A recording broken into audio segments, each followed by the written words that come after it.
Hello everybody, welcome back to clean art crafts. और आज मैं आप लोगों का स्वागत करना चाहूँगा in the one shot Python video.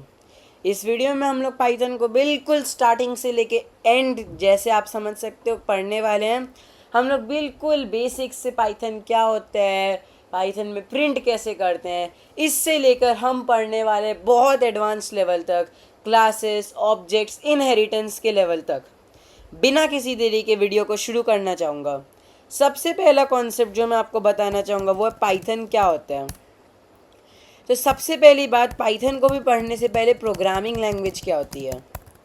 तो देखो, हम सब कंप्यूटर यूज़ करते हैं, सभी कंप्यूटर यूज़ करते हैं आज की दुनिया में ऑलमोस्ट। तो जो कंप्यूटर होता है उसके अंदर बाइनरी का काम चलता है। जैसे कंप्यूटर के अंदर मान लो आप दो नंबर्स को सम करते हो।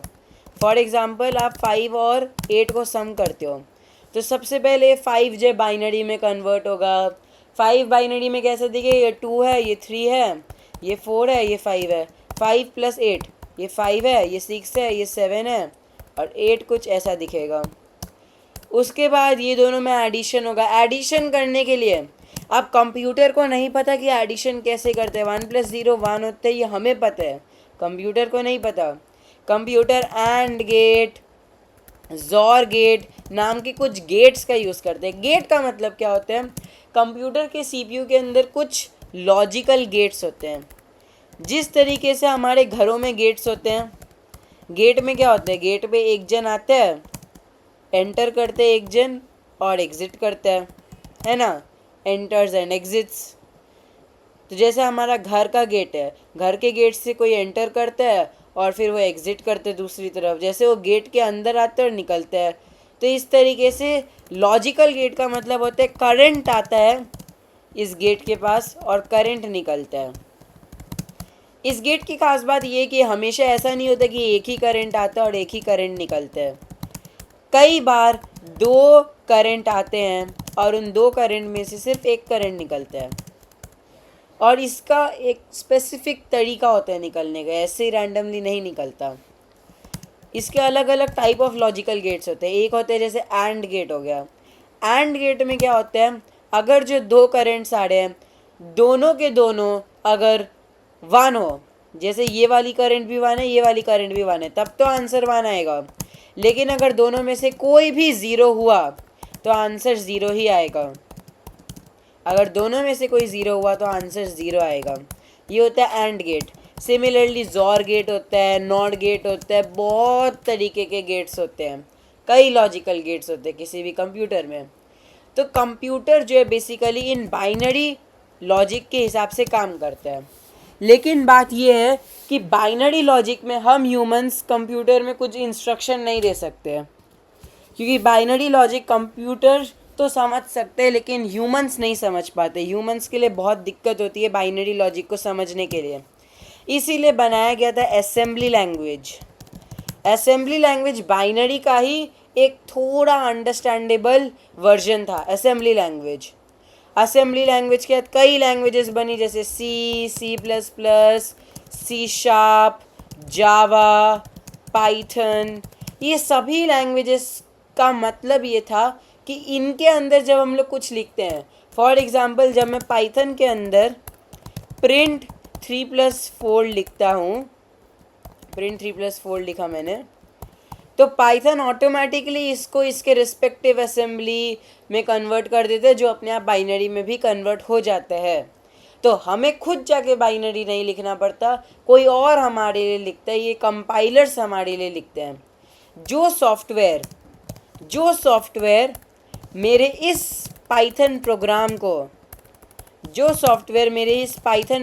इस सी प्रोग्राम को, C++ प्रोग्राम को कन्वर्ट करेगा बाइनरी वगैरह में, उसको हम लोग कहेंगे कंपाइलर या फिर इंटरप्रेटर। कंपाइलर तब कहेंगे जब वो डायरेक्टली कोड को मशीन कोड में कन्वर्ट करके रन करता है, मतलब डायरेक्टली मेरे पूरे कोड को वो बाइनरी में कन्वर्ट करता है और फिर रन करता है। और इंटरप्रेटर हम लोग उसको कहेंगे जो लाइन बाय लाइन कोड को रन करता है, लाइन बाय लाइन चीज़ों को करता है, और अगर मेरी मिस्टेक 10th लाइन में है तो सिर्फ और सिर्फ 10th लाइन से ही फंक्शनैलिटी ख़त्म होगी, 9th लाइन तक फंक्शनैलिटी चलती रहेगी, क्योंकि interpreter line by line run करता है एंड नॉट एट वंस। ये है प्रोग्रामिंग। और पाइथन प्रोग्रामिंग लैंग्वेज का हम लोग यूज़ क्यों करें? क्योंकि Python programming language is one of the easiest language to learn. One of the easiest, सबसे ईजी तो स्क्रैच लैंग्वेज होती है जो बच्चों के लिए बनाई गई है, उसमें इतने कोडिंग स्किल्स नहीं दिखाए जा सकते। उसके बाद next best and easiest programming language अगर मैं कहना चाहूँ वो पाइथन है, जो ईजी है, सिंपल है, जो नए नए बिगिनर्स हैं उनके लिए बहुत बढ़िया है क्योंकि वो लोग फट से समझ सकते हैं। वहीं C++ ऐसी लैंग्वेजेस थोड़ी टफ होती है बिगिनर्स के लिए और वो लोग समझ नहीं पाते हैं। With this we come to the end of chapter number 1 and देरी बिना करे शुरू करेंगे चैप्टर नंबर 2। अब हम आ जा चुके हैं चैप्टर नंबर 2 पे और अब हम पढ़ने वाले हैं पाइथन का बेसिक कोड। कि पाइथन हमने समझ लिया पाइथन में कोड कैसे लिखते हैं। तो पाइथन के अंदर अगर आपको कुछ प्रिंट कराना हो, प्रिंट का मतलब स्क्रीन में दिखाना हो, जैसे मेरे पास दो फाइल है, एक तो है मेरी फाइल जिसके अंदर मैं कोड लिख रहा हूँ, मेरी एक फाइल है जिसके अंदर मैं कोड लिख रहा हूँ, ये होता है सोर्स कोड, यानी कि जो कोड मैं लिख रहा हूँ वो होता है सोर्स कोड। और एक होता है मेरी आउटपुट स्क्रीन जहाँ मेरी सोर्स कोड का एक आउटपुट दिखाई देता है। अब मैं अगर चाहूँ, अगर मैं कुछ गेम वगैरह बना रहा हूँ तो मैं आउटपुट स्क्रीन यानी कि टर्मिनल की जगह एक नई खुद की आउटपुट स्क्रीन बना सकता हूँ जहाँ मैं ग्राफिक्स वगैरह के साथ ब्यूटीफुल गेम बना सकता हूँ, वो मेरी मर्जी होगी। लेकिन एक सिंपल पाइथन प्रोग्राम में एक सोर्स कोड होता है और एक आउटपुट स्क्रीन होता है। तो अगर मुझे सोर्स कोड के अंदर कुछ ऐसा लिखना है जिससे आउटपुट स्क्रीन में मुझे दिखाई दे कुछ लिखा हुआ, तो मैं यूज़ करता हूँ प्रिंट का। प्रिंट यूज़ करने से क्या होता है? प्रिंट यूज़ करने से आउटपुट स्क्रीन के ऊपर कुछ लिख के आ जाता है और ये जो लिख के आता है ये आउटपुट स्क्रीन का जो यूजेबल पार्ट होता है जहाँ हमारा कोड रन कर रहा होता है उसके बिल्कुल टॉप लेफ़्ट से लिख के आना शुरू होता है, टॉप लेफ़्ट। फॉर एग्ज़ाम्पल अगर मैं इधर लिखूँ प्रिंट हेलो वर्ल्ड, अगर मैं यहाँ प्रिंट हेलो वर्ल्ड लिखूँ और इसको रन करूँ तो यहाँ मुझे हेलो वर्ल्ड लिख के आ चुका है। ये सब एक्स्ट्रा चीज़ें हैं और ये सब है कि मेरा कोड रन कैसे कर रहा है। कोड को रन करने के लिए ये सब चीज़ों की रिक्वायरमेंट होती है, इनके बिना कोड रन नहीं होता। बेसिकली टर्मिनल क्या होता है? टर्मिनल एक जगह है मेरे कंप्यूटर में जहाँ मैं कुछ कमांड्स को रन कर सकता हूँ अपने कंप्यूटर पे। फॉर एग्जांपल अगर मैं अभी अपना टर्मिनल खोलूँ और मैं यहाँ कर लूँ CD डेस्कटॉप, CD डेस्कटॉप का मतलब होता है करेंट डायरेक्टरी डेस्कटॉप, और करेंट डायरेक्टरी डेस्कटॉप करने के बाद मैं यहाँ लिख सकता हूँ LS करने से मेरे डेस्कटॉप पे जो भी चीज़ें रखी हुई है वो सब लिख के आ जाएंगी। मतलब मेरे डेस्कटॉप पे जो भी कुछ रखा हुआ है वो सब दिखाई देगा। इसी तरीके से हम लोग टर्मिनल का यूज़ करके बहुत सारे कमांड्स को रन कर सकते हैं। टर्मिनल का यूज़ करके कई कमांड्स को रन किया जा सकता है। वैसे ही टर्मिनल पे हम लोग इस कमांड को जब रन करते हैं, इस एग्जैक्ट कमांड को, तब हमारा आउटपुट आ जाता है हेलो वर्ल्ड।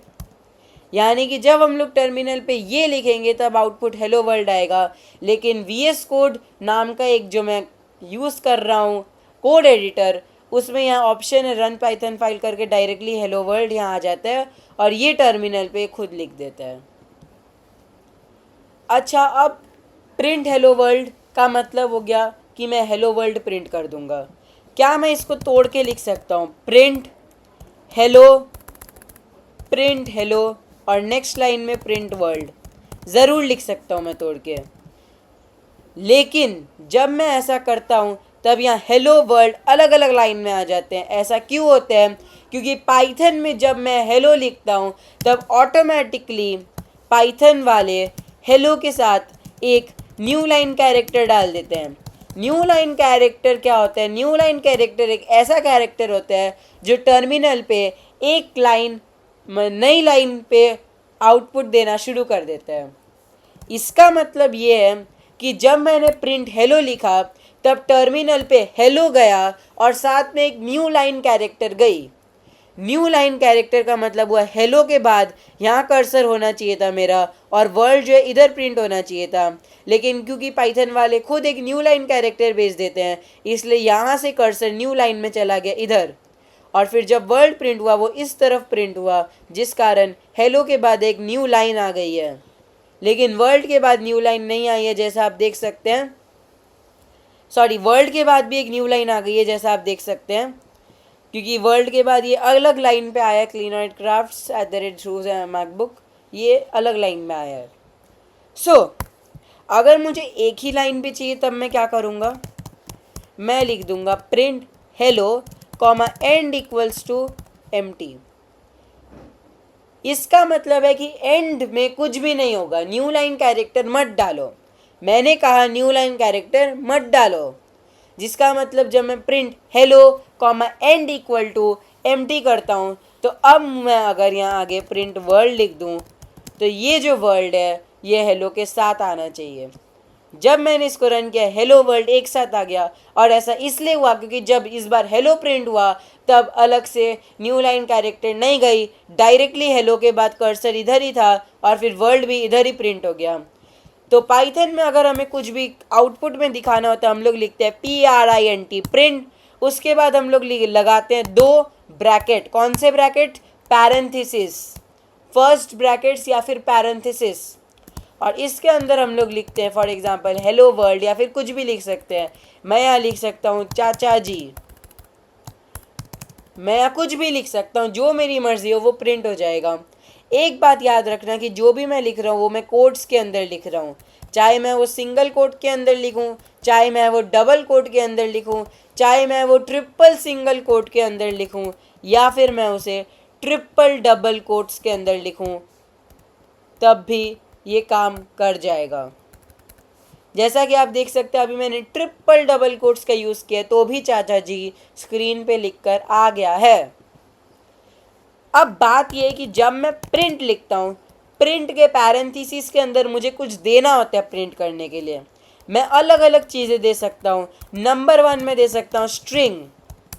स्ट्रिंग का मतलब होता है टेक्स्ट, कुछ भी टेक्स्ट हो, चाहे वो हेलो वर्ल्ड हो, चाहे वो चाचा जी हो, चाहे वो कुछ भी हो। फॉर एग्जाम्पल चाहे वो नंबर ही क्यों ना हो, मैं नंबर को भी एज अ टेक्स्ट समझ सकता हूँ। ज़रूरी नहीं है कि 24 नंबर ही हो, मैं 24 को टेक्स्ट भी समझ सकता हूँ। मैं यहाँ पे कुछ और भी लिख सकता हूँ, फॉर एग्जाम्पल चॉकलेट लिख सकता हूँ, मैं एक लंबा लाइन लिख सकता हूँ, for example hello subscribe to क्लीनोइड क्राफ्ट्स, मैं ऐसे भी लिख सकता हूँ। तो ये सब स्ट्रिंग्स होते हैं, और स्ट्रिंग्स को जब भी हम लोग लिखेंगे हम लोग यहाँ लगा देंगे कोट्स, हर जगह हम लोग लगा देंगे कोट्स, चाहे वो डबल कोट हो, चाहे वो सिंगल कोट हो, चाहे वो ट्रिपल सिंगल कोट्स हो, चाहे वो ट्रिपल डबल कोट्स हो। Single quotes and double quotes most of the time same होते हैं। सिंगल कोट डबल कोट एक ही है, चाहे आप सिंगल कोट्स के अंदर लिखो चाहे आप डबल कोट्स के अंदर लिखो, लेकिन ट्रिपल सिंगल कोट और ट्रिपल डबल कोट का एक अलग मतलब होता है। अगर मुझे मल्टीपल लाइन्स प्रिंट करनी हो, फॉर एग्जांपल मैं लिखूंगा प्रिंट, उसके बाद मैं यहाँ पे मान लो लिखूंगा हेलो, उसके बाद मैं यहाँ मान लो लिखूंगा वर्ल्ड, हेलो वर्ल्ड, और मैं कुछ इस तरीके से लिखने की कोशिश करता हूँ। जैसे मैं सोच रहा हूँ कि स्ट्रिंग यहाँ शुरू हुआ, स्ट्रिंग यहाँ एंड हुआ और बीच में हेलो वर्ल्ड आ गया, तो ऐसा नहीं होता है। पाइथन में अगर मैंने डबल कोट को इधर शुरू किया, मुझे इसी लाइन में एंड करना होगा, तो मैं हेलो और वर्ल्ड को अलग अलग लाइन में कैसे प्रिंट करूँगा? एक तरीका तो हमारा सिंपल सा होता है कि मैं यहाँ बैकस्लैश एन लगा दूंगा। बैकस्लैश एन का मतलब होता है न्यू लाइन कैरेक्टर। जब भी मैं प्रिंट बैकस्लैश एन लिखूंगा एक न्यू लाइन कैरेक्टर चली जाएगी। इसको हम लोग कहते हैं एस्केप सीक्वेंस कैरेक्टर। एक ऐसा कैरेक्टर जो डायरेक्टली जो दिख रहा है वो नहीं प्रिंट होता, वो कुछ कमांड रन करता है। फॉर एग्जांपल बैकस्लैश एन को नहीं प्रिंट करता, वो एक न्यू लाइन कैरेक्टर बना देता है। सिमिलरली यहाँ प्रिंट हेलो वर्ल्ड को अगर मैं इस तरीके से लिखूँ तो मेरा काम हो जाएगा, और मुझे स्क्रीन में हेलो और वर्ल्ड अलग अलग लाइन में दिख के भी मिलेंगी। लेकिन मैं चाहता हूँ कि अगर मेरे पास एक लंबी स्ट्रिंग है, ठीक है, मेरे पास है, मान लो एक पोएम मैं कॉपी करता हूँ, let's go to let's say safari, I am going to safari, और यहाँ मैं जाके लिखता हूँ let's say English poem, English poem, English poem लिखेंगे इधर, और कोई भी एक पोएम उठा लेंगे फटाफट से, कुछ भी कर सकते हैं हम लोग। मैं आपको एक यूज़ केस दिखा रहा हूँ। एक इंग्लिश पोएम मिल गई क्या मुझे? अरे यार कोई इंग्लिश पोएम क्यों नहीं मिल रही? लेट्स से द ब्रूक लिख देता हूँ, the brook poem, whole poem. यहाँ जाते हैं और ये मुझे पोएम के कुछ लाइंस मिल चुके हैं यहाँ, जिनको मैं शायद कॉपी कर सकता हूँ, और मैं अब इनको यहाँ पेस्ट नहीं कर सकता। Copy text paste, so I can not copy directly. फिर मुझे कुछ लाइंस चाहिए पोएम के, किसी भी पोएम के। ये रहे, तो यहाँ मैं एक पोएम की कुछ लाइंस कॉपी कर लेता हूँ। I make a sudden sally, अरे and sparkle out among the fern, to beaker down a valley. कौन क्या बोल रहा By है? 30 hills I hurry down, or slip between the ridges. इसको By बंद करो। 50 thorps, a अरे little यार बंद हो town, जा ना। and half 100 bridges. ये बंद So क्यों नहीं last हो रहा यार? हाँ बंद हो गया। तो ये शायद से पोएम है यही। तो अब इस पोएम को मैं प्रिंट करना चाहता हूँ। क्या मैं इस पूरे पोएम को ऐसे एक लाइन में लाऊं, हर जगह बैकस्लैश एन लगाऊं? ये कितना इनरीडेबल होगा, मतलब रीड नहीं कर पाएंगे हम लोग अपने कोड को, समझ नहीं पाएंगे हम लोग हमारे कोड को। तो इसीलिए इस पूरे पोएम के दोनों तरफ हम लोग लगा देंगे ट्रिपल डबल कोट या फिर ट्रिपल सिंगल कोट, जिसके कारण अब मैं डायरेक्टली इसको प्रिंट कर पाऊंगा कुछ इस तरीके से। मैं प्रिंट लिखूंगा, ट्रिपल सिंगल कोट्स को इधर शुरू करूंगा, ट्रिपल डबल कोट को इधर एंड करूंगा, और बीच का ये पूरा का पूरा पोएम प्रिंट होके आ जाएगा, जैसा कि आप देख सकते हैं। इसका मतलब अगर मैं ट्रिपल सिंगल कोट लिखूं तो अंदर जो मैं ये एस्केप दबा के ये बहुत सारी लाइन बनाऊंगा वो सिमिलरली आ जाएंगी। यहाँ एक न्यू लाइन आ जाएगा, जैसे आई कम फ्रॉम हॉर्न्स ऑफ कूटेनहर्न आया, फिर एक नई लाइन में आएगा I make a sudden sally without me giving backslash n. तो ये होते ट्रिपल डबल कोट या फिर ट्रिपल सिंगल कोट। इनका हम लोग यूज़ करते हैं जब हमें मल्टी लाइन स्ट्रिंग को प्रिंट करना होता है, मतलब एक से ज़्यादा लाइन की जब स्ट्रिंग होती है तब हम लोग यूज़ करते हैं ट्रिपल सिंगल कोट्स का। ये बात हो गई स्ट्रिंग की। इसके अलावा हम लोग प्रिंट कर सकते हैं इंटीजर्स को, मतलब नंबर्स को हम लोग प्रिंट कर सकते हैं नंबर्स को। फॉर एग्जांपल मैं यहाँ लिख सकता हूँ प्रिंट 4 को इधर लिखेंगे और रन करेंगे, और यहाँ 4 लिख के आ चुका है। इसी तरीके से मैं इधर कोई भी नंबर लिख सकता हूँ, प्रिंट 934 लिखूँगा और 934 प्रिंट होके आ जाएगा। मैं यहाँ एक रैंडम डेसिमल नंबर लिखूँगा और वो भी आ जाएगा। मैं यहाँ पे लेट्स से साइंटिफिक नोटेशन में एक नंबर लिखूँगा और वो भी आ जाएगा। 2E4 का मतलब होता है 2 के आगे 4 ज़ीरो लगा दो। मैं यहाँ पे कॉम्प्लेक्स नंबर लिखूँगा। कॉम्प्लेक्स नंबर क्या होता है? ये क्लास 11 का पार्ट होता है actually complex numbers. Complex number का मतलब होता है स्क्वायर रूट, तो आपको पता ही होगा square root. For example square root of 9 होते हैं 3। क्यों? क्योंकि 3 इंटू 3 9, तो dash into dash equal to एक number. For example square root of 16। Square root of 16 मुझे कैसे पता चलेगा? मुझे ऐसा नंबर सोचना है जिसको जब मैं उसी से मल्टीप्लाई करूँ तब मुझे 16 मिल जाए। जैसे dash multiplied by dash equal to 16, same number होना चाहिए। तो मुझे पता है कि अगर मैं 4 को 4 से मल्टीप्लाई करूँ तो 16 आएगा, इसीलिए स्क्वायर रूट ऑफ 16 इज़ 4। अब बात यह आती है कि जब मैं स्क्वायर रूट ऑफ -1 निकालूं या कोई भी नेगेटिव नंबर का स्क्वायर रूट निकालूं, तो ऐसा कोई भी नंबर मैथ्स में एग्जिस्ट नहीं करता है, नॉर्मल नंबर, जिसको जब मैं उसी से मल्टीप्लाई करूं तो मुझे माइनस में नंबर मिल जाए। For example there is no real number in maths जिसको जब मैं उससे मल्टीप्लाई करूं मुझे -1 -4 ऐसे नंबर मिले। इसीलिए साइंटिस्ट ने बनाए आई, और आई की डेफिनेशन ये है कि जब मैं आई मल्टीप्लाई बाय आई करता हूँ तो आंसर -1 आता है। आई को हम लोग इमेजिनरी यूनिट या फिर स्क्वायर रूट ऑफ -1 भी कहते हैं, लेकिन पाइथन में आई की जगह हम लोग आई को जे बना देते हैं। तो पाइथन में आप आई नहीं लिखते, आप जे लिखते हैं। सो अ कॉम्प्लेक्स नंबर में बेसिकली एक रियल पार्ट होता है, एक इमेजिनरी पार्ट होता है। रियल पार्ट मतलब जो रियल नंबर है, और imaginary part square root of -1। तो जब मैं 3 + 5j लिखता हूँ, इसका मतलब होता है 3 + 5 multiplied by square root of -1। और इसको मैथमेटिकली आप डायरेक्टली सॉल्व नहीं कर सकते, इसीलिए यही इसका मोस्ट सिंप्लीफाइड फॉर्म है, 3 + 5j। और जब मैं इसको प्रिंट करूँगा, आप देख सकते हैं यहाँ 3 + 5j बन भी चुका है।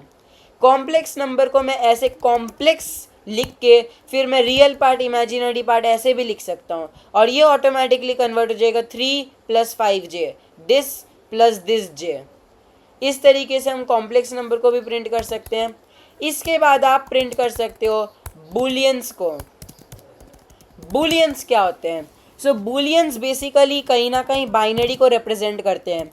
जिस तरह बाइनरी में 0 1 0 1 होता है, उसी तरह बूलियन या तो ट्रू हो सकते हैं या तो फॉल्स हो सकते हैं। एक बात याद रखना कि कुछ कुछ प्रोग्रामिंग लैंग्वेजेस में, फॉर एग्जांपल C++ में ट्रू की स्पेलिंग TRUE स्मॉल होता है, फॉल्स FALSE F स्मॉल होता है।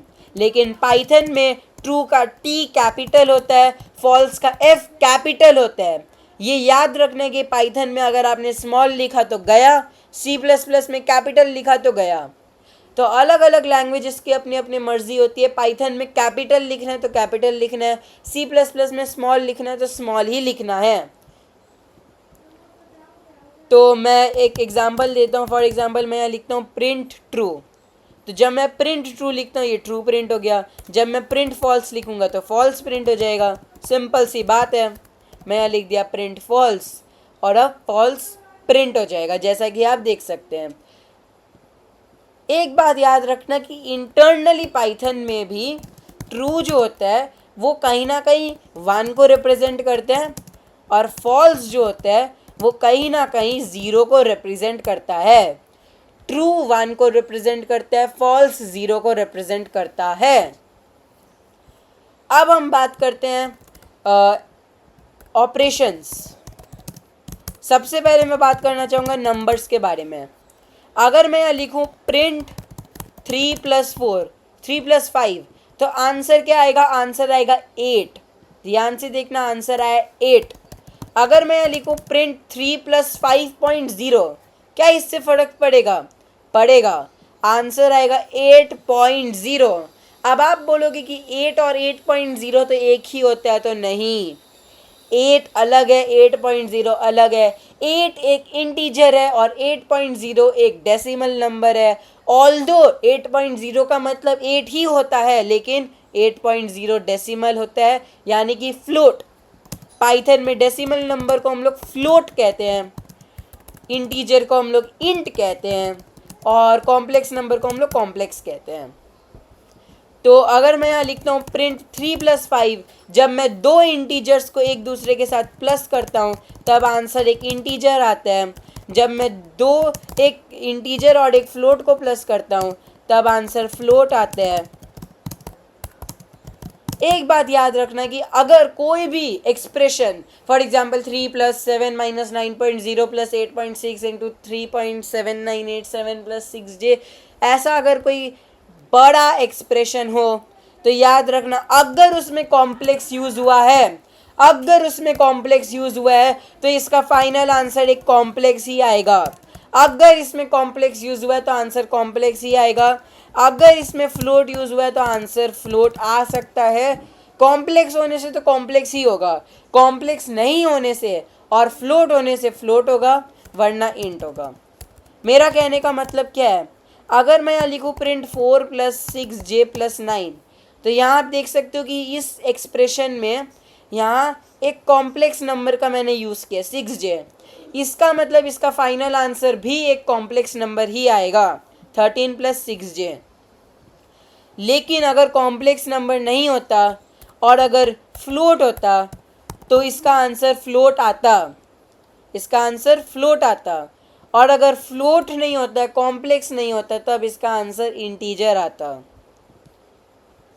सबसे ज़्यादा प्रेफरेंस दी जाती है कॉम्प्लेक्स को। कॉम्प्लेक्स होने से कॉम्प्लेक्स ही आएगा रिजल्ट। फ्लोट और सेकंड प्रेफरेंस दी जाती है फ्लोट को, और मिनिमम प्रेफरेंस दी जाती है इंट को। अब आप लोग प्लस छोड़ के कई और ऑपरेशंस कर सकते हैं। आप कर सकते हैं प्रिंट 7 माइनस 9, प्रिंट 12.05 माइनस 6.87, ऐसा कुछ भी। मैं अब आपको एक क्वेश्चन देना चाहूँगा। अगर मैं यह लिखूँ प्रिंट 0.1 प्लस 0.2 तो आंसर क्या आएगा? अब भी के अभी कमेंट सेक्शन में बताएं कि 0.1 प्लस 0.2 का आंसर क्या आएगा। अगर आपने 0.3 सोचा तो यू आर रॉन्ग। इसका आंसर आएगा 0.3 0 0 0 0 0 0 0 0 0 0 0 0 0 0 0 4। 4 कहाँ से आ गया? तो एक चीज़ याद रखना कि पाइथन में 0.1 0.2 ऐसे नंबर्स एग्जैक्टली नहीं स्टोर होते हैं, एग्जैक्टली नहीं स्टोर होते हैं। इनको जब स्टोर करते हैं पाइथन तो हल्का सा एरर हो जाता है। इसका मतलब या तो ये 0.09 स्टोर हो जाते हैं, या तो ये 0.19, या फिर 0.201, कुछ ऐसे स्टोर हो जाते हैं, थोड़ा एरर आ जाते हैं, जिसके कारण जब आप इनसे ऑपरेशंस करते तो आंसर में भी एरर आ जाता है। इस बात को याद रखना है। अगर आपको ये एरर नहीं चाहिए तो फ्रॉम डेसिमल इम्पोर्ट डेसिमल। अब मैं क्या लिख रहा हूँ इसके बारे में टेंशन मत करना, इसके बारे में हम लोग आगे वीडियो में बात करने वाले हैं। लेकिन जस्ट टू टेस्ट आउट मैं बस आपको दिखाना चाहूँगा कि अगर आप इस तरीके से लिखो तो इसमें 1% एरर भी नहीं आने वाला, 1% एरर भी नहीं आएगा। अब मैं इसको अगर रन करूँगा 0.3 परफेक्ट आया है, लेकिन ये मैंने क्या लिखा है इसके बारे में हम लोग बाद में बात करेंगे। तो अभी के लिए याद रखना कि अगर मैं डायरेक्टली प्रिंट 0.1 प्लस 0.2 कर दूँ तो एग्जैक्टली नहीं हो पाएगा और एक एरर आ जाएगा।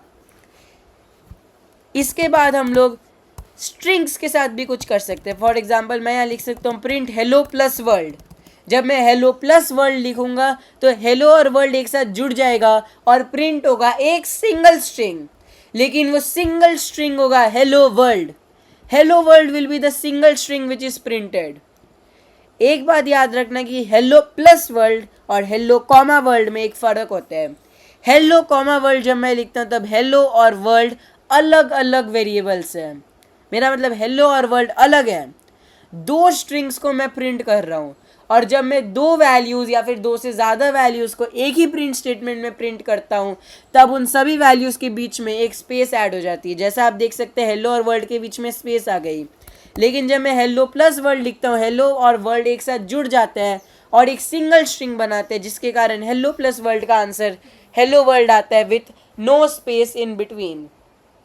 अच्छा, अगर मैं हेलो कॉमा वर्ल्ड लिखूं लेकिन मुझे बीच में स्पेस नहीं चाहिए, मुझे बीच में चाहिए लेट्स से 5, तो मैं लिख सकता हूँ सेप इक्वल टू 5। और जब मैं sep equal to 5 as a text दूंगा तब हेलो 5 वर्ल्ड आ जाएगा, क्योंकि हेलो और वर्ल्ड के बीच में अब 5 आ चुका है। सेप का मतलब होता है सेपरेटर, जो सेपरेट करेगा इन दोनों को। सो इसके बाद अब हम लोग देखेंगे कि हम लोग एक स्ट्रिंग को कैसे रिपीट कर सकते हैं। फॉर एग्जाम्पल मैं लिखता हूँ प्रिंट हेलो प्लस वर्ल्ड। अब मैं चाहता हूँ कि आउटपुट में हेलो हेलो हेलो वर्ल्ड आए, 3 बार हेलो आए। तो मैं इसको कर सकता हूँ hello multiplied by 3 plus world करके। जब मैं हेलो मल्टीप्लाइड बाई 3 करता हूँ ये एक स्ट्रिंग देता है जिसमें होता है 3 हेलो, और जब ये 3 हेलो वाली स्ट्रिंग वर्ल्ड वाली स्ट्रिंग के साथ मर्ज हो जाती है तो हमारी फाइनल स्ट्रिंग बन जाती है हेलो हेलो हेलो वर्ल्ड। और जैसा कि आप देख सकते हैं फाइनल स्ट्रिंग है हेलो हेलो हेलो वर्ल्ड।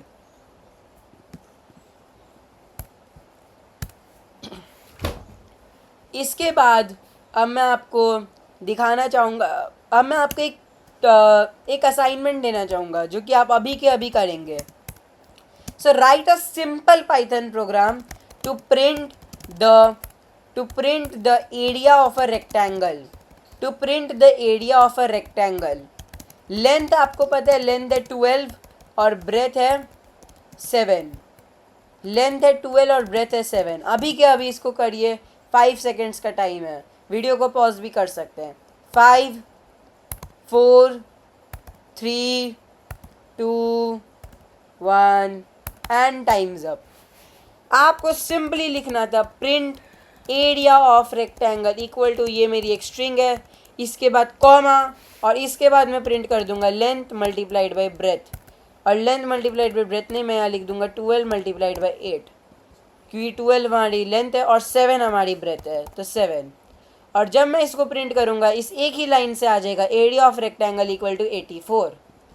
तो मैं अगर मल्टीपल वैल्यूज़ को एक ही प्रिंट में प्रिंट करना चाहता हूँ तो मैं उनको कॉमा से सेपरेट कर दूंगा। ये लिखा, कॉमा दिया, दूसरी वैल्यू लिखी, 12 इंटू 7 कंबाइन होके आ जाएगा 84, जो कि एक सिंगल इंटीजर होगा। इसी के साथ हम आते चैप्टर 2 के एंड में और बिना किसी देरी के शुरू करते चैप्टर 3 को। अब शुरू करेंगे हम चैप्टर नंबर 3। अभी तक मैंने आपको जो भी सिखाया है इससे हम लोग सिर्फ और सिर्फ आउटपुट स्क्रीन में प्रिंट कर सकते हैं। हम लोग यूज़र से कुछ भी नहीं पूछ सकते हैं। यूज़र से पूछने के लिए हम लोग यूज़ करेंगे इनपुट का। जिस तरीके से मैं प्रिंट लिखता हूँ वैसे ही मैं इनपुट का यूज़ करने वाला हूँ। फॉर एग्ज़ाम्पल, मैं एक प्रोग्राम लिखना चाहता हूँ जो यूज़र से हेलो, जो यूज़र को कहे हेलो और उससे कुछ भी इनपुट करे और उसको प्रिंट कर दे। तो मैं यहाँ लिखूँगा प्रिंट हेलो, उसके बाद यूज़र से इनपुट करने के लिए मैं लिखूँगा इनपुट। इतना लिखना काफ़ी है। अब जब मैं इसको रन करूँगा यहाँ हेलो लिख के आएगा और मैं यहाँ कुछ भी लिख सकता हूँ, क्योंकि इनपुट का मतलब मुझे यहाँ लिखने की फैसिलिटी दे दी गई है। जैसे ही इन्होंने इनपुट लिखा अब मेरे पास मौका है कि मैं कुछ भी लिख दूँ। अब बात ये है, इनपुट के पैरेंथेसिस जो है ना, ये इनपुट वाले पैरेंथेसिस, इनके अंदर मैं कुछ टेक्स्ट लिख सकता हूँ। फॉर एग्जाम्पल, मैंने अंदर लिख दिया हेलो। अंदर हेलो लिखने का मतलब भी ऊपर प्रिंट हेलो जैसा ही होता है। जब मैं इसमें हेलो ऐसे लिखूंगा तो अब यहाँ हेलो लिख के आएगा और फिर मुझे इनपुट देने का ऑप्शन ये लोग दे देंगे। एक चीज़ नोटिस करना, अगर मैं अलग से प्रिंट हेलो लिखूंगा तो हेलो के बाद अपने आप एक न्यू लाइन कैरेक्टर ऐड हो जाएगा, लेकिन इनपुट हेलो लिखने से न्यू लाइन कैरेक्टर ऐड नहीं होगा। इसके बाद एक बात है कि इनपुट हेलो लिख के मैं कुछ भी ले तो ले रहा हूँ जो भी यूज़र दे रहा है, लेकिन वो स्टोर नहीं हो पा रहा है, वो बस ले रहा हूँ मैं। किसी चीज़ को स्टोर करने के लिए मैं यहाँ लिख सकता हूँ x equal to input hello. इसका मतलब क्या हुआ, मतलब इनपुट हेलो। अब यहाँ देखना इक्वल टू साइन, मैथ्स तो पढ़ी होगी। इक्वल टू साइन का मतलब होता है, प्रोग्रामिंग में इक्वल टू साइन का मतलब होता है जो लेफ्ट में लिखा है उसके अंदर डाल दो जो राइट में लिखा है। दोबारा सुनना, इक्वल टू का मतलब होता है जो लेफ्ट में लिखा है उसके अंदर डाल दो जो राइट में लिखा है। इसका मतलब अगर मैं लिखूं x इक्वल टू 5 तो इसका मतलब क्या होगा, इसका मतलब होगा कि x के अंदर 5 को डाल दो, यानी कि x नाम का एक डब्बा बनाओ, डब्बे के अंदर 5 को डाल दो। और फिर मैं जब भी अगर मैं लिखूं x, या फिर कन्फ्यूजन दूर करने के लिए y equal to 6 print y, तो सबसे पहले y इक्वल टू 6 का मतलब y नाम का एक डब्बा बनाओ, डब्बे के अंदर 6 डाल दो, और प्रिंट y का मतलब y नाम के डब्बे में जो वैल्यू है वो प्रिंट कर दो। तो y के अंदर 6 है तो 6 प्रिंट हो जाएगा, जैसा कि आप देख सकते हैं। और ये जो x है, x equal to input hello का मतलब x नाम का डब्बा बनाओ, डब्बा के अंदर क्या डाल दो, इनपुट लो यूज़र से और उसको डब्बा के अंदर डाल दो। तो अगर मैं x equal to input hello लिखूँ और प्रिंट x कर दूँ और अब इसको एक बार रन करके देखूँ और यहाँ मैं डालूँ 3 तो 3 प्रिंट हो गया है। अब अगर मैं इधर लिखूँ for example n1 is equal to n1 is equal to input enter a number, n2 is also equal to input enter a number, n2 is equal to input enter a number। उसके बाद मैं लिख दूंगा sum is equal to n1 plus n2 print sum is equal to comma sum। इसको run करके देखेंगे, अगर मैंने पहला नंबर डाला 18 और दूसरा नंबर डाला 19, 18 प्लस 19, 5 सेकेंड दे रहा हूँ, अभी के अभी सोच के बताए। 5 4 3 2 1। अगर आपने 37 सोचा तो यू आर रॉन्ग, इसका आंसर आएगा 1819। ये क्या मजाक चल रहा है? मजाक नहीं चल रहा। जब मैं इनपुट का यूज़ करता हूँ तो जो भी यूज़र डालता है वो एक स्ट्रिंग में कन्वर्ट हो जाता है। इसका मतलब मैंने 18 डाला तो पाइथन के अंदर 18 एक स्ट्रिंग के नाम पे आ चुका है, 19 एक स्ट्रिंग के नाम पे आ चुका है। और जब मैं दो स्ट्रिंग्स को ऐड करता हूँ, फॉर एग्जांपल जब मैं 18 as a string plus 19 as a string करता हूँ, तब इसका आंसर 1819 आता है, जिसके कारण मेरा सम 1819 आ रहा है। अगर मुझे इसको इंटीजर में कन्वर्ट करना है तो मुझे कुछ नहीं लिखना होगा, मुझे लिखना होगा इंट, पैरेंथेसिस के अंदर मैं जो भी डालूंगा वो इंटीजर के अंदर कन्वर्ट हो जाएगा। तो मैं यहाँ लिख सकता हूँ sum is equal to int n1 plus int n2। ऐसा करने से क्या होगा, जो भी n1 के अंदर है वो इंटीजर में कन्वर्ट होके, जो भी n2 है वो इंटीजर में कन्वर्ट होके एक दूसरे के साथ प्लस हो जाएगा और सम दिखाएगा। अब अगर मैं इसको रन करूं और मैं यहाँ लिखूं 7 प्लस 9 तो 16 आएगा। अगर मैं लिखूं 18 प्लस 19 तो 37 आएगा। एक और तरीका इसको करने का ये है कि मैं इधर n1 और n2 को इंट में कन्वर्ट करके यहाँ सम लिखूँ। इससे अच्छा मैं यहीं पे इंट कर दूँ, जिसका मतलब n1 के अंदर क्या आएगा, n1 के अंदर आएगा इंट। किस चीज़ का इंट? इनपुट ले लो एंटर अ नंबर दिखा के, और जो भी इनपुट आएगा उसको इंट में कन्वर्ट कर दो। इसका मतलब n2 और n1 के अंदर डायरेक्टली एक इंटीजर चले जाएगा, जैसा कि आप देख सकते हैं। और सम equal to n1 plus n2 जब होगा, इन दोनों इंटीजर को ऐड कर देगा ये। फॉर एग्जाम्पल 3 + 4 7, जैसा कि आप देख ही सकते हैं। अच्छा, क्या होगा अगर मैं इधर एंटर अ नंबर, जब ये दिखा रहा है मैं यहाँ हेलो डाल दूँ, एरर आ जाएगा। पाइथन जो है किसी भी ऐसी फालतू स्ट्रिंग को नंबर में कन्वर्ट नहीं कर सकता। अगर स्ट्रिंग के अंदर एक्चुअल नंबर है, जैसे कि 3, 5 या कोई भी नंबर है, तभी वो कन्वर्ट कर पाएगा। वो ऐसे नॉर्मल टेक्स्ट को नहीं कन्वर्ट कर पाएगा नंबर में, स्पेशली इंटीजर में या कुछ कुछ में नहीं कर पाएगा कन्वर्ट। अच्छा, अगर मुझे कोई भी चीज़ को इंटीजर में कन्वर्ट करनी होती है तो मैं इंट लिख देता हूँ और पैरेंथेसिस के अंदर डाल देता हूँ। अगर मुझे कोई भी चीज़ को स्ट्रिंग में कन्वर्ट करनी होगी तो मैं लिख दूंगा str और फिर अंदर डाल दूंगा जो भी मुझे डालना है। अगर मुझे किसी भी चीज़ को बूल में कन्वर्ट करना है तो मैं इस तरीके से बूल में कन्वर्ट कर सकता हूँ। अगर मुझे फ्लोट में करना है मैं फ्लोट में कर सकता हूँ, कॉम्प्लेक्स में करना है कॉम्प्लेक्स में कर सकता हूँ। इसके अलावा भी बहुत कुछ होता है, मैं लिस्ट के अंदर कर सकता हूँ, मैं टपल के अंदर कर सकता हूँ। लिस्ट, टपल, ये सब का मतलब क्या होता है ये मैं आने वाले पार्ट में आपको बताने वाला हूँ। तो आई होप आप अभी यूज़र से इनपुट लेना सीख चुके हैं।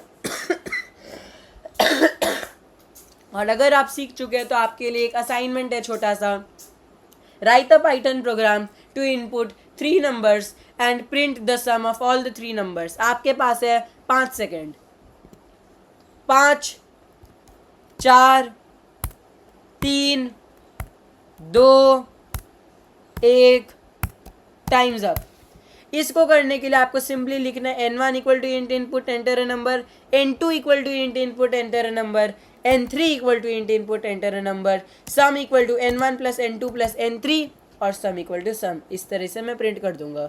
अगर मैं डालूँ सपोज 68 प्लस 90 प्लस 100, आंसर आ जाएगा 258, जैसा कि आप देख सकते हैं। तो इस तरीके से हम यूज़र से इनपुट लेते हैं। अब हम जाएंगे चैप्टर नंबर 4 में बिना किसी देरी के। So welcome to chapter number 4। और अब हम पढ़ने वाले इफ एल्स कंडीशंस के बारे में। तो देखो, अभी तक हम लोग जो भी प्रोग्राम लिख रहे थे ना, उसमें जैसे कुछ कंडीशन नहीं है। कंडीशन से मेरा मतलब है, अगर मैं आपको एक क्वेश्चन दूँ, write a program to input a number and check whether it is a even number और नॉट, तो आप इसको कैसे करोगे? आप चेक कैसे करोगे वो इवन है या नहीं? इसके लिए हम लोग यूज़ करते हैं इफ एल्स का। इफ एल्स बहुत ईजी है। बेसिकली अगर मैं यहाँ लिख दूँ n equals to int input enter a number, ठीक है, n equal to int input enter a number. अब मुझे चेक करना है कि नंबर इवन है या नहीं। नंबर इवन है या नहीं ये मैं कैसे चेक करूँगा? ये मैं दिमाग लगा के चेक करूँगा। एक बात याद रखना कि प्लस माइनस इंटू डिवाइड छोड़ के और भी कुछ चीज़ें होती है पाइथन में. फॉर एग्जाम्पल डबल बैकस्लैश, इसका मतलब होता है फ्लोर डिवीजन. जैसे अगर मैं लिखूँ 3 फ्लोर डिवीजन 4, तो ये क्या करेगा, सबसे पहले 3 डिवाइडेड बाई 4 क्या होता है, 3 डिवाइडेड बाई 4 होता है 0 पॉइंट समथिंग. जो भी समथिंग होता है ये इसको हटा देगा और फाइनल आंसर आ जाएगा 0. भले ही अगर 0.9999 भी होता तो ये उसी को भी हटा देता. इसका काम है पॉइंट के आगे जो भी है सब कुछ हटा देना. तो सबसे पहले डिवाइड करेगा, जो भी आएगा उसके आगे का पॉइंट के आगे जो भी होगा सब हटा देगा. इसके बाद हमारे पास होते हैं एक्सपोनेंशिएशन. जैसे 4 एक्सपोनेंशिएशन 5 के लिए मैं यहाँ डबल मल्टीप्लिकेशन साइन दे दूंगा.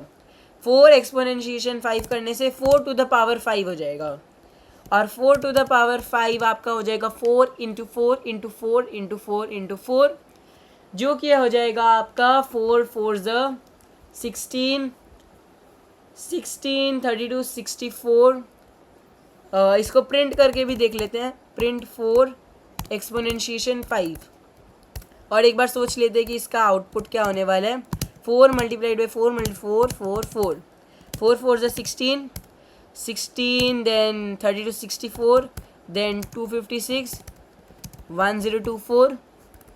तो सबसे पहले ये 16 हो जाएगा, फिर ये 64 हो जाएगा, फिर ये 256 1024 and the final answer should come 1024. तो जैसा कि आप देख सकते हैं 1024 आ गया है. इनके अलावा एक और चीज़ होती है जिसको हम लोग कहते हैं मॉडुलस. मॉडुलस का मतलब होता है सबसे पहले आप दो चीज़ों को डिवाइड कर दो. जैसे 7 मॉडुलस 2 का मतलब हो गया 7 को आप 2 से डिवाइड करोगे तो क्या आंसर आएगा 3. 3 के बाद एक रिमाइंडर बचता है, रिमाइंडर क्या होगा 1. तो 7 मॉडुलस 2 का आंसर आएगा 1. इसका मतलब मॉडुलस हमें रिमाइंडर देता है, रिमाइंडर. 9 मॉडुलस 6 का आंसर क्या होगा.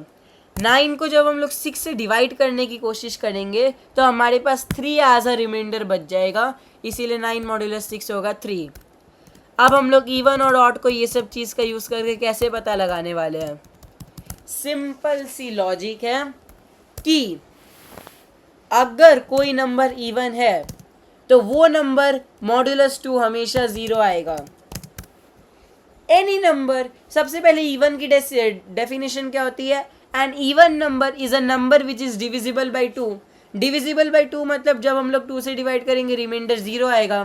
तो वही लॉजिक को मैंने यहाँ उसके n मॉडुलस 2 मतलब जब मैं n को 2 से डिवाइड करूंगा तो रिमाइंडर जो आएगा अगर वो इक्वल टू हुआ 0, तब हम लोग क्या करेंगे, मैं यहाँ लिख देता हूँ फॉर एग्जाम्पल इफ का मतलब अगर n मॉडुलस 2 इक्वल टू 0, अगर ये कंडीशन हुई तब क्या कर दो, प्रिंट कर दो इवन.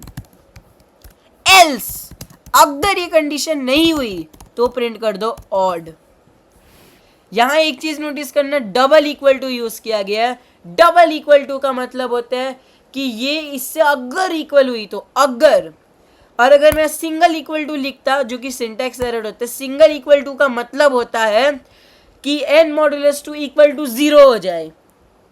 लेकिन n मॉडुलस 2 इक्वल टू 0 का मतलब होता है अगर n मॉडुलस 2 0 के इक्वल टू हुआ तो ये होगा.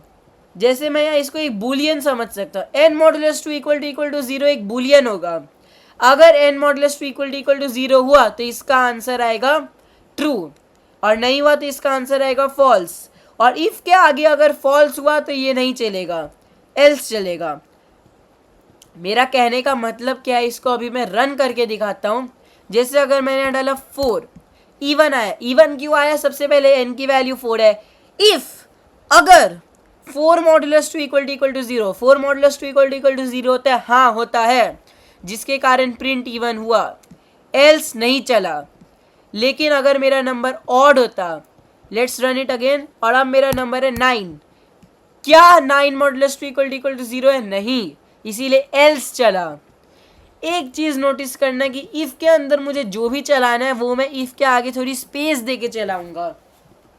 इसका मतलब क्या होता है, मेरा जो पाइथन का प्रोग्राम है वो चिपका होता है इस मार्जिन से. यहाँ आप देख सकते हैं साइड में जो मार्जिन है, मेरा पूरा कोड इस मार्जिन से चिपक के निकल रहा है, बिल्कुल मार्जिन से चिपका हुआ है. लेकिन ये जो कोड है ये कुछ गैप में है. ये गैप क्यों है, ये दिखाने के लिए कि ये सब इफ़ का पार्ट है, मतलब अगर इफ़ हुआ तो ये सब चलेगा। ये सब दिखाने के लिए कि ये इफ़ का पार्ट है, यहाँ कुछ गैप छोड़ना पड़ता है और इफ़ के आगे एक कोलोन भी लगाना पड़ता है। इफ़ के आगे कोलोन लगाने का मतलब इसके आगे से इसका इफ़ का कोड शुरू हो रहा है और ये स्पेशली दिखाते हैं कि ये इफ़ का कोड है, ये स्पेस दिखाते हैं कि ये इफ़ के अंदर का कोड है। अब इसके अंदर अगर मैं दोबारा एक इफ़ लिख के मान लो कुछ यहाँ इफ़ का कंडीशन दे दूँ, तो अब मुझे दोबारा यहाँ कुछ स्पेस छोड़ना पड़ेगा फ्रॉम दिस। अब मेरी मार्जिन ये हो चुकी है, एक सेमी मार्जिन अब मेरी ये हो चुकी है। तो अब अगर एक और इफ़ है तो ये एक और नीचे जाएगा और थोड़ी स्पेस छोड़नी होगी हमें। तो ये स्पेस दिखाते कि हम लोग इसके अंदर हैं। जैसे प्रिंट इवन इफ़ का एक पार्ट है, प्रिंट ऑड एल्स का एक पार्ट है। हमें कैसे पता? इस स्पेस के कारण, इस स्पेस के कारण यहाँ जो स्पेस है, ये स्पेस दिखाते कि ये इफ़ के अंदर का पार्ट है, एल्स के अंदर का पार्ट है। ये देख के भी समझ आ रही इफ़ के अंदर का पार्ट है यहाँ स्पेस के कारण। तो ये होती है हमारी if else condition. If else के बीच में हम लोग एक और कंडीशन ठूस सकते हैं जिसको हम लोग कहते हैं एलिफ।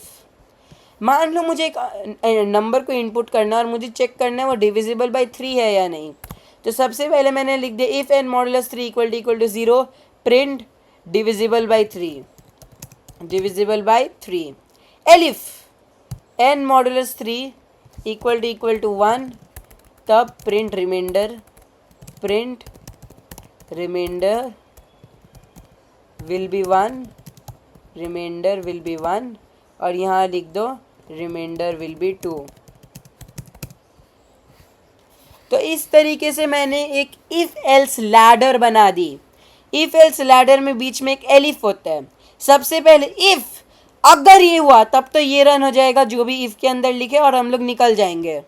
लेकिन अगर इफ़ के अंदर का पार्ट रन नहीं हुआ तो ये लैडर के थ्रू जाएगा। अब ये एलिफ पे चले जाएगा। अगर ये रन हुआ तो फिर से निकल जाएगा इस लैडर से, और अगर ये भी रन नहीं हुआ तो ये दोबारा नेक्स्ट एलिफ पे चले जाएगा। ऐसे करते करते फाइनली एल्स पे चले जाएगा और अगर कुछ भी रन नहीं हुआ होगा अभी तक तो एल्स रन हो जाएगा। सिंपल से एग्जांपल देना चाहूँगा। अगर मैं लिख दूँ if n equal to 0, if n equal to 0 print n is 0, print n is 0। दोबारा यहाँ लिख दो elif n equal to 0 print this is elif, this is elif, else print this is else. अब मान लो एन को मैं 0 बना दूँ, मैं यहाँ लिख दूँ 0, तो यहाँ देखना सिर्फ और सिर्फ एन इज 0 आया। क्यों? ये कंडीशन भी तो ट्रू है। अगर n equal to 0, n equal to 0 हुआ, ये रन हुआ, ये रन होते ही हम लोग इस इफ एल्स लैडर से बाहर निकल गए। हमें अब इस इफ एल्स लैडर से मतलब ही नहीं है। जैसे ही ये रन हुआ हम लोग यहाँ से निकल चुके हैं, बाकी कोड बाहर में जाए। अगर ये कोड नहीं रन होता तो हम लोग लैडर में आगे जाते हैं।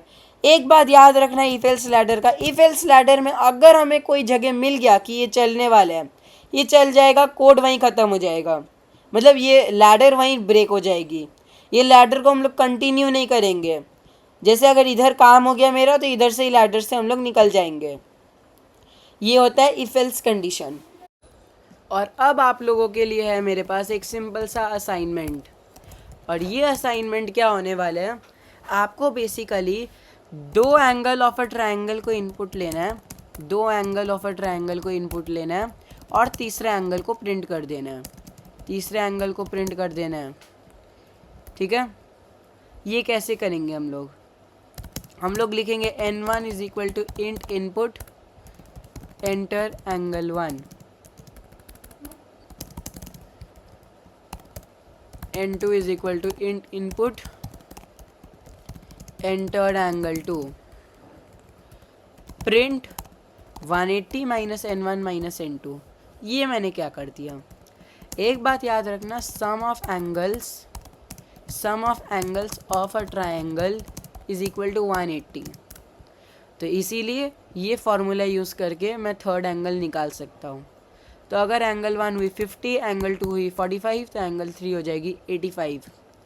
अब ये करने की जगह हम लोग n3 को भी यूज़र से लेंगे। N3 is equal to in input enter angle 3, ठीक है। और अब हम लोग क्या करेंगे, हम लोग चेक करेंगे whether this triangle is possible और नॉट। ये ट्रायंगल पॉसिबल है या नहीं हम लोग कैसे पता करेंगे, अगर ये तीनों एंगल्स का सम 180 हुआ तब तो ये पॉसिबल है, अगर 180 नहीं हुआ तो ये पॉसिबल नहीं है। तो हम लोग यहाँ लिख देंगे if n1 plus n2 plus n3 equal to 180 print possible else print not possible. अब हम लोग इसी को ही थोड़ा और बढ़िया करने वाले हैं। और अब आपका फाइनल क्वेश्चन ये है कि आपको बताना है कि ये जो ट्रायंगल है ये इक्विलैटरल है, इक्विलैटरल ट्रायंगल है, ठीक है, ये इक्विलैटरल ट्रायंगल है, ये आइसोसेलेस ट्रायंगल है, या फिर ये स्केलिन ट्रायंगल है। इक्विलैटरल ट्रायंगल में तीनों के तीनों एंगल इक्वल होंगे, आइसोसेलेस में कोई भी दो इक्वल होंगे, और स्केलियन में तीनों ही अलग अलग होंगे। तो पॉसिबल के अंदर हम लोग अब जाके लिखेंगे if n1 equal to n2 equal to n3, मतलब अगर तीनों इक्वल है तब हम लोग प्रिंट कर देंगे equilateral, equilateral triangle, equilateral triangle. Elif अगर ये नहीं हुआ n1 इक्वल टू n2 और n2 इक्वल टू n3, और का मतलब क्या होता है, या तो ये हुआ या तो ये हुआ, दोनों में से अगर कुछ भी हुआ तब हम लोग क्या करेंगे, print isosceles triangle, isosceles triangle. यहाँ एक और कंडीशन होगी, और n1 इक्वल टू n3, या तो n1 और n2 इक्वल होंगे, या तो n2 और n3 होंगे, या तो n1 और n3 होंगे। इनमें से अगर कुछ भी हुआ तो आइसोसेलेस ट्रायंगल, एल्स अगर ये कुछ भी नहीं हुआ तो print scalene triangle, print scalene triangle. और आप चाहो तो इसको ऐसे भी लिख सकते हो, एल्स को इधर डाल दो और यहाँ पे भी एक एलिफ डाल दो। यहाँ आप क्या करो ना, लेकिन इसको ऐसे ही करना चाहिए आपको। यहाँ आप चाहो तो एक एलिफ डाल सकते हो, एल्स की जगह आप इधर भी एक कंडीशन डाल सकते हो कि if n1 not equal to, तो इक्वल टू n2 को हम लोग बना देंगे नॉट, अगर ये दोनों इक्वल नहीं है, and not n2 equal to n3। ये मैंने क्या कर दिया, मैंने बेसिकली क्या किया, सबसे पहले इसका मतलब है n1 n2 इक्वल है क्या, और नॉट n1 n2 इक्वल नहीं है क्या, नहीं इक्वल हुए तो ये ट्रू होगा, नहीं इक्वल हुए तो ये ट्रू होगा, और अगर दोनों के दोनों ही ट्रू हुए तब स्केलिन ट्रायंगल। इसको भी मैं मर्ज कर सकता हूँ, नॉट के अंदर मैं डाल दूंगा n1 equal to n2 equal to n3। इसका मतलब ये हुआ, सबसे पहले हम लोग चेक करेंगे n1 n2 n3 इक्वल है क्या, और फिर हम लोग नॉट कर देंगे अगर ये लोग इक्वल नहीं है। लेकिन एक बात याद रखना कि इसमें आप एल्स डायरेक्टली लिख सकते हो, क्योंकि यहाँ हमारे पास इफ एलिफ है। तो ऐसे हमने बेसिकली एक इक्विलैटरल ट्रायंगल आइसोसेलेस ट्रायंगल का एक प्रोग्राम लिख दिया है। और यहाँ मैं और एंड को भी क्लियर करना चाहूँगा। तो इफ़ के साथ अगर मैं कंडीशन 1 लिखूँ एंड कंडीशन 2 लिखूँ, तो ये इफ़ तभी चलेगा जब दोनों के दोनों कंडीशन ट्रू हो, मतलब ये भी सही हो ये भी सही हो। और का मतलब या तो ये सही हो या तो ये सही हो, दोनों में से कोई भी एक, और दोनों होगा तो भी चलेगा। और नॉट का मतलब होता है कि कंडीशन 1 को उल्टा करके चेक करो। नॉट का मतलब होता है कंडीशन 1 को उल्टा करके चेक करो और फिर से एंड और यहाँ पे भी लग जाएगा। ये होता है if else statement in Python. अब शुरू करते चैप्टर 5 को बिना किसी देरी के।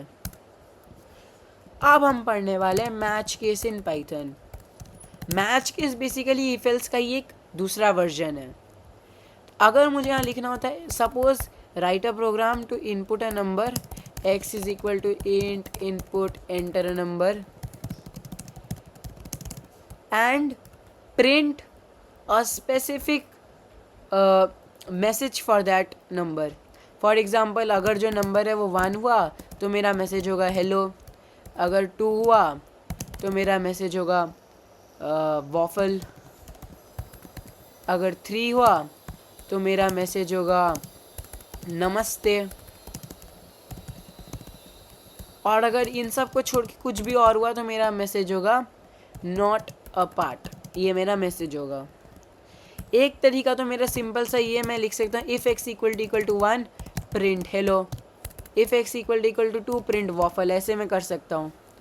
इसको करने का एक और बढ़िया तरीका होता है, मैं यहाँ लिखूँगा match x case 1 print hello, case 2 print waffle, case 3 print नमस्ते नमस्ते, and case underscore print not a part. तो मैच केस में क्या होता है, मैच सबसे पहले मैं लिखूँगा मैच, उसके बाद मैं एक वेरिएबल का नाम दूंगा एक्स, जो इसको हम लोग एक वेरिएबल कहते हैं। तो मैच एक्स जब मैं करूँगा तो मैं एक वेरिएबल का नाम दे रहा हूँ एक्स, तो मैच एक्स, फिर एक कोलॉन, फिर स्पेसेस देके मेरी फर्स्ट केस। केस का मतलब जैसे हो गया, आप केस 1 को ऐसे समझ लो, केस 1 का मतलब है if x equal to 1, case 2 का मतलब है if x equal to 2, case 3 का मतलब है इफ़ एक्स इक्वल टू 3। तो ये इफ़ एक्स इक्वल टू को हमने हटा के केस बना दिया है। केस 3 मतलब if x equal to 3, case 2 मतलब इफ़ एक्स इक्वल टू 2 ना, केस 1 का मतलब हो गया if x equal to 1, case 2 का मतलब elif x equal to 2, case 3 का मतलब elif x equal to 3, और ये जो केस अंडरस्कोर होता है इसका मतलब होता है एल्स। तो बेसिकली हमने अपने इफ एल्स को एक अलग तरीके से लिखा है और कुछ भी नहीं किया है, और कुछ भी नहीं किया है, सिर्फ और सिर्फ इफ एल्स को एक अलग तरीके से लिखा है। और इसमें भी सेम चीज़ होगा, अगर यहाँ चल गया तो यहाँ से ब्रेक, अगर ये नहीं चला तो दूसरे पे जाएगा, दूसरा चल गया तो ब्रेक, मतलब जहाँ भी काम हो जाए हम लोग इस मैच केस लैडर से ब्रेक कर देंगे।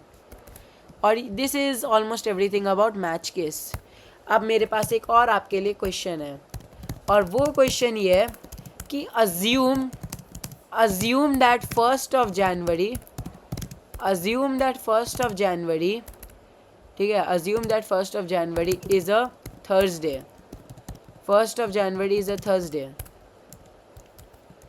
Accordingly, input a day in January and print the day. Sorry, input a date in January and print the day. जैसे अगर मेरा यूज़र 2 डालेगा तो फ्राइडे आना चाहिए, 3 सैटरडे, 4 संडे, ठीक है, और 31 डाला तो अकॉर्डिंगली 32 डालने से एरर, 0 डालने से एरर, कुछ भी और डालने से एरर। तो मैं यहाँ लिखूँगा x is equal to int input enter your day, x is equal to int input enter the date.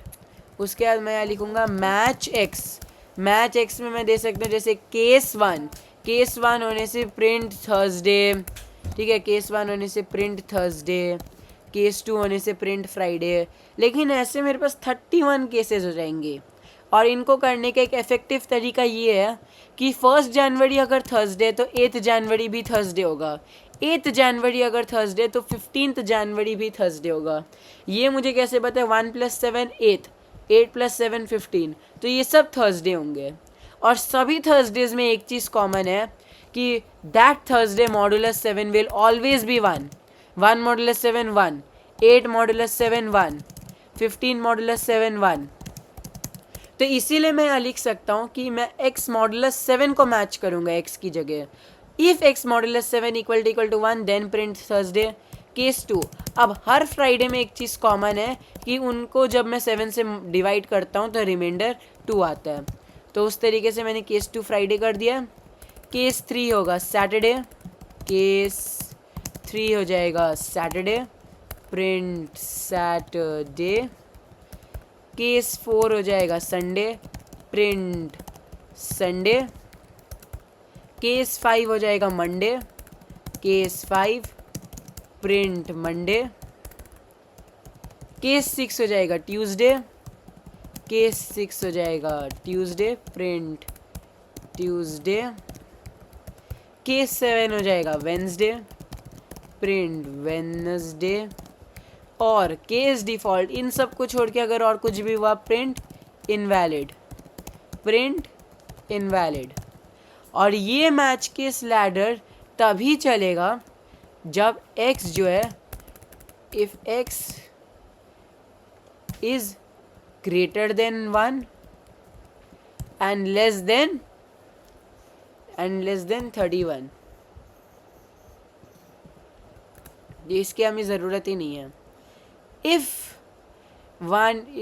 x is greater than 1 and is less than 32, 0. अगर x 0 से बड़ा है मतलब मिनिमम वैल्यू होनी चाहिए 1, और x 32 से छोटा है मतलब मैक्सिमम वैल्यू हो सकती है 31, तब ये सब करो. एल्स अगर x जो है या तो 1 से छोटा है या तो 32 या उससे बड़ा है, कुछ ऐसा हुआ, तब प्रिंट इनवैलिड. और अब इसको हम लोग रन करेंगे. Enter the date 34, invalid. Enter the date 3, Saturday. 7 पे कुछ रन नहीं हुआ, तो बात ये है कि ये 7 नहीं होगा, केस 0 होगा.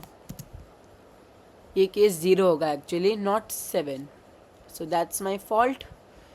And let's continue. 7 देने से वेंसडे आ गया. 14 देने से भी वेंसडे आना चाहिए. तो जैसा कि आप देख सकते हैं, इसी के साथ हमारा चैप्टर 5 ख़त्म होता है. And let's move on to chapter 6. अब हम पढ़ने वाले हैं फॉर लूप के बारे में. लूप बेसिकली क्या होता है? Loop is a way to do something repeatedly. मतलब बार बार मैं एक चीज़ को करना चाहता हूँ, तब मैं लूप का यूज़ करूँगा. लूप को हम लोग अलग अलग टाइप के लूप होते हैं पाइथन में. Basically there are 2 types of loops. एक होता है फॉर लूप, एक होता है while loop. For loop and while loop.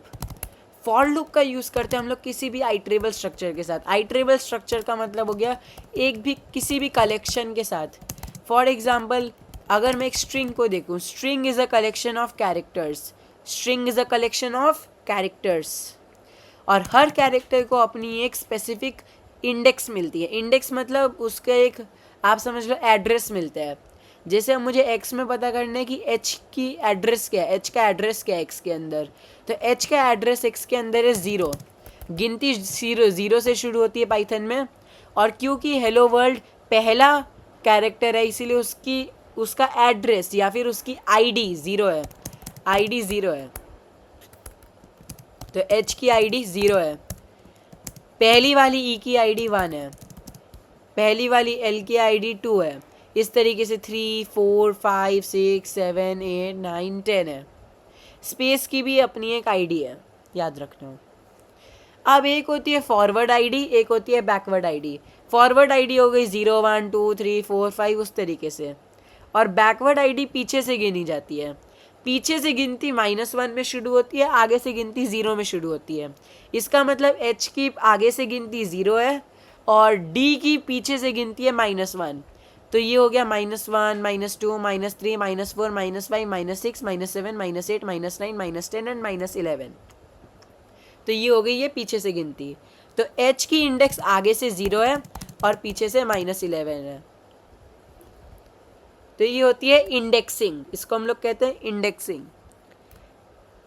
तो कोई भी एक कलेक्शन जो होता है उसमें एक इंडेक्सिंग होती है और उसको हम लोग कहते हैं आइटरेबल स्ट्रक्चर. नंबर जो होता है वो एक आइटरेबल स्ट्रक्चर नहीं होता. भले ही आपको इसमें कई डिजिट्स दिख रहे होंगे, लेकिन इसको हम लोग एक आइटरेबल स्ट्रक्चर नहीं मान सकते, क्योंकि इसमें हर एक डिजिट की कोई अपनी इंडेक्स नहीं है, अपनी डिजिट की इंडेक्स नहीं है. लेकिन इसको हम लोग मान सकते हैं क्योंकि इसकी अपनी अपनी इंडेक्स है, अपनी आईडी है. ठीक है.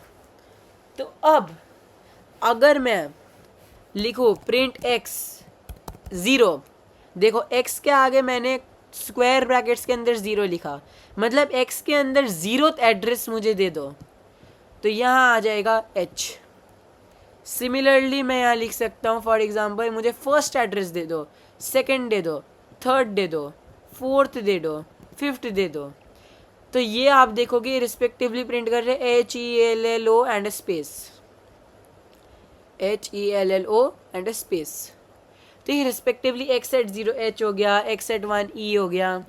अब इस चीज़ को जो हम लोग एक फॉर लूप का यूज़ करके कर सकते हैं. अब एक बात याद रखना कि कई आइट्रेबल स्ट्रक्चर होते हैं just like a string. One of the example is range. तो जब आप रेंज लिखते हो, रेंज भी एक आइट्रेबल स्ट्रक्चर बना देते हैं. इस आइट्रेबल स्ट्रक्चर को हमें 3 चीज़ देनी होती है. Number 1 start. स्टार्ट कहाँ से करना है? फॉर एग्जाम्पल मैंने यहाँ स्टार्ट दे दिया 1, तो 1 पे शुरू होगा. मैं लिख दूंगा स्टार्ट इज इक्वल टू 1, मतलब 1 से लेके एंड इक्वल टू 10 तक. Step equal to 1. स्टेप क्या होता है मैं अभी आपको बताऊंगा. अब अगर मैं यहाँ लिख दूँ प्रिंट y, एक बार देखने के लिए कि y है क्या, y है क्या, तो आप यहाँ देखेंगे, सॉरी यहाँ स्टार्ट इक्वल टू 1 ऐसे नहीं होगा. ये आप डायरेक्टली लिखेंगे 1, 10 और 1. पहला होता है स्टार्ट, दूसरा होता है एंड, तीसरा होता है स्टेप. जैसा कि आप देख सकते हो 1 से 10 तक की एक रेंज बन चुकी है. अब इसमें एक चीज़ याद रखना कि 1 से 10 तक की रेंज का मतलब होता है 1 2 3 4 5 6 7 8 9. 10 इज़ नॉट इंक्लूडेड. स्टेप 1 का मतलब होता है हर गिनती करो और हर एक को रखो. इसका मतलब 1 के बाद एक गिनती करो, 2 को रखो, 2 के बाद 3 को रखो, 3 के बाद 4 को रखो. तो मेरा y हो जाएगा 1 से लेके 9 तक. लेकिन अगर मैं इसको लिख दूँ 2, जब मैं इसको 2 लिखता हूँ इसका मतलब होता है सबसे पहले 1 2 3 4 5 6 7 8 9, उसके बाद हर दूसरे को रखो 1, उसके बाद दूसरे यानी कि 3 को रखो, 2 को निकाल दो. 3 के बाद 2 गिनती करो, 1 2 5, 4 को निकाल दो, 5 1 2 6 को निकाल दो, 7 1 2 9 होगा, 8 को निकाल दो. मतलब हर 2 को रखो और बीच वाले को निकाल दो. अगर ये 3 होता 1 2 3 4 5 6 7 8 9, 3 मतलब 1 को रखो, 1 2 3, 4 को रखो, 2 3 निकाल दो. अब 4 से गिनती शुरू, 4 1 2 3, 7 को रखो, 5 6 निकाल दो. 7 से गिनती शुरू, 1 2 3 तो है ही नहीं, तो बीच के सब कुछ निकाल दो. तो 1 4 7. तो ये हमारा आइट्रेबल स्ट्रक्चर रेंज. अब फॉर लूप चलाने के लिए मैं लिखता हूँ for I in Y print I. इसका मतलब क्या होता है? इसका मतलब ये होता है एक फॉर लूप बन गया. फॉर लूप का मतलब हो गया आई इन वाई, का मतलब हो गया आई वाई के हर एक वैल्यू पे जाएगा. 1 10 3 का मतलब क्या होता है 1, उसके बाद 2 3 4 5 6 7. तो सबसे पहले आई की वैल्यू होगी 1, प्रिंट आई हो जाएगा 1, फिर आई की वैल्यू 4, प्रिंट आई का मतलब 4, आई की वैल्यू 7, प्रिंट आई 7. तो 1 4 और 7 प्रिंट हो जाएंगे जैसा कि आप देख सकते हैं. तो फॉर आई का मतलब एक आइट्रेटर है. आइट्रेटर क्या होता है? जो इस आइट्रेबल के थ्रू जाता है. जैसे आई जो है पहले 1 होगा, फिर 4 होगा, फिर 7 होगा, और मैं यहाँ प्रिंट आई कर दे रहा हूँ. तो फॉर आई इन वाई का मतलब आई को पहले वाई का शुरू में बनाओ, फिर वाई का सेकंड में, फिर वाई का थर्ड में. अब मैं y अलग से ना बना के डायरेक्टली इस रेंज को यहाँ यूज़ कर सकता था. मैं यहाँ डायरेक्टली लिख सकता था for I in range 1 10 3. By default जो लास्ट वाली वैल्यू होती है वो 1 होती है. तो अगर मुझे 1 रखनी थी तो मैं यहाँ लिखूँ ना लिखूँ एक ही बात है. 1 के लिए अगर मुझे कुछ और रखनी है स्टेप वैल्यू तो मुझे यहाँ देनी पड़ेगी. स्टार्ट वैल्यू जो है वो 0 से स्टार्ट होती है. अगर मैं चाहूँ देना तो मैं दे सकता हूँ. अगर मुझे 0 से शुरू करनी है तो इट इज़ नॉट नीडेड.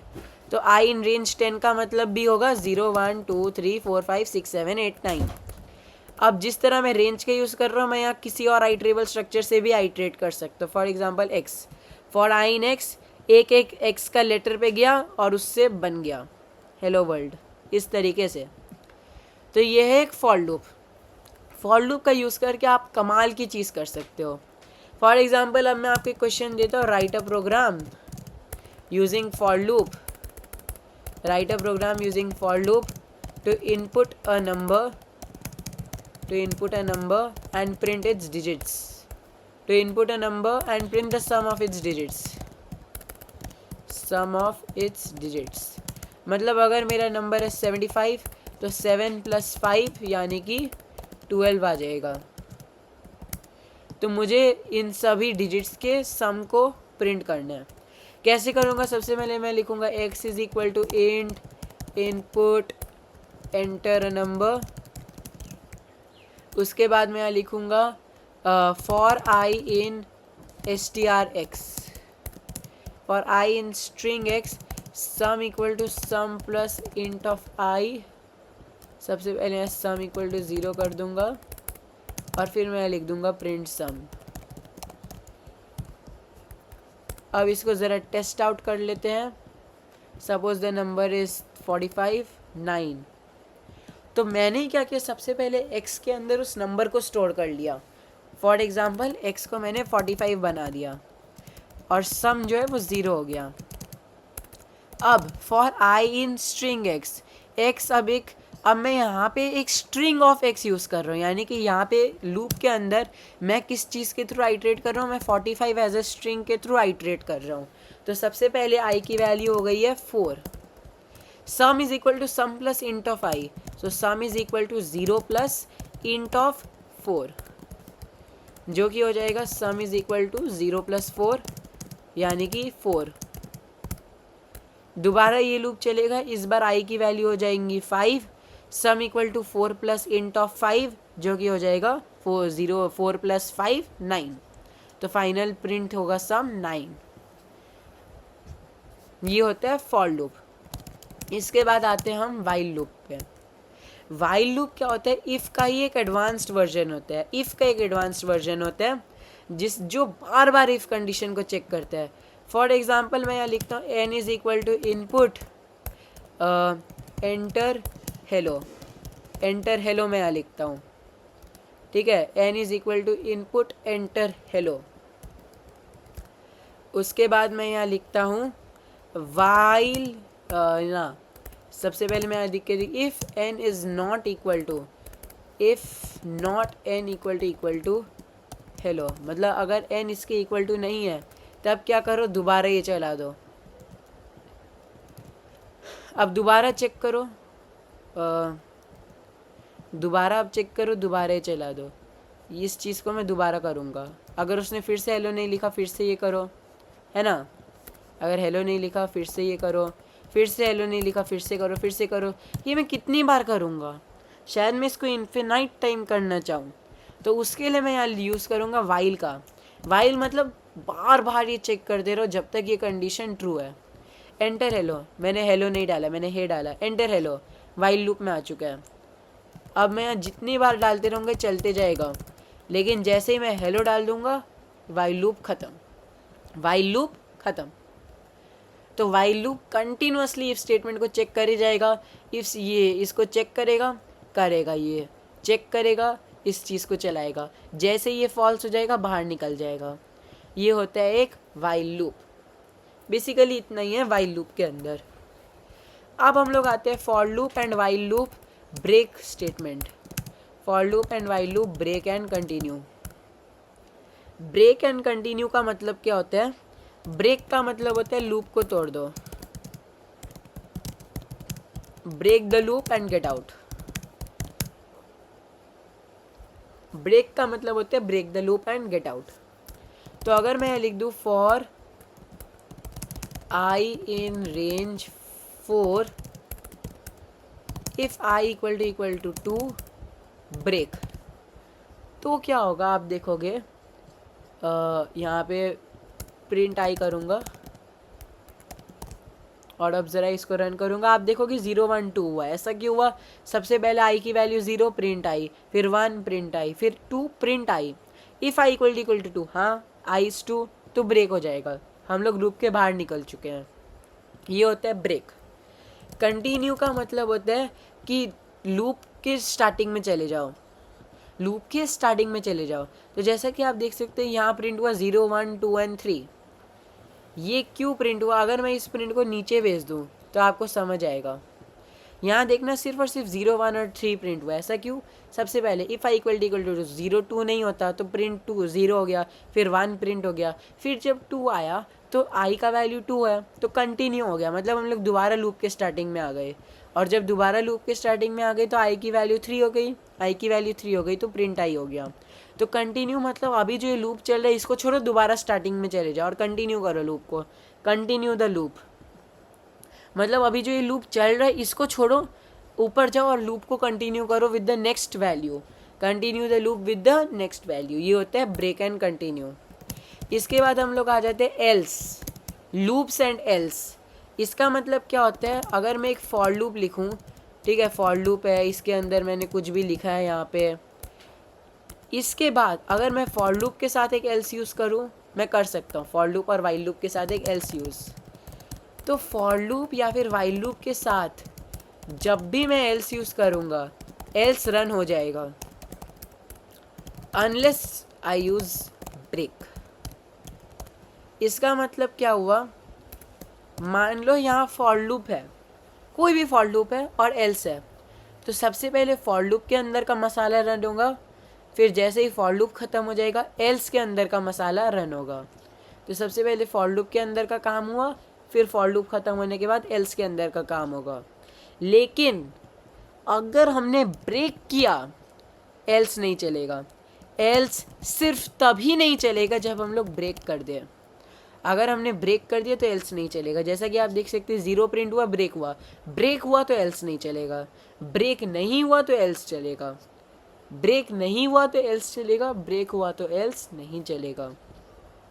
ये सिंपल सा कॉन्सेप्ट है फॉर लूप, वाइल लूप और एल्स का। अब हम लोग आगे बढ़ते हैं फंक्शंस की तरफ। फंक्शंस क्या होते हैं पाइथन में? Functions basically block of code होते हैं जो कुछ काम करते हैं। फॉर एग्जाम्पल मैं एक फंक्शन बना सकता हूँ जो 2 नंबर का सम दे। तो def sum a, b, return a plus b, print sum 3, 5, 8। तो मैंने बेसिकली क्या किया, एक फंक्शन बना दिया। फंक्शन एक ऐसा कोड होता है जो कुछ काम करके दे मुझे। जैसे मैंने एक सम फंक्शन बनाया जो मेरे लिए 2 नंबर को जोड़ के दे देगा मुझे। जैसे सम फंक्शन मेरे लिए 2 नंबर जोड़ के दे देगा मुझे।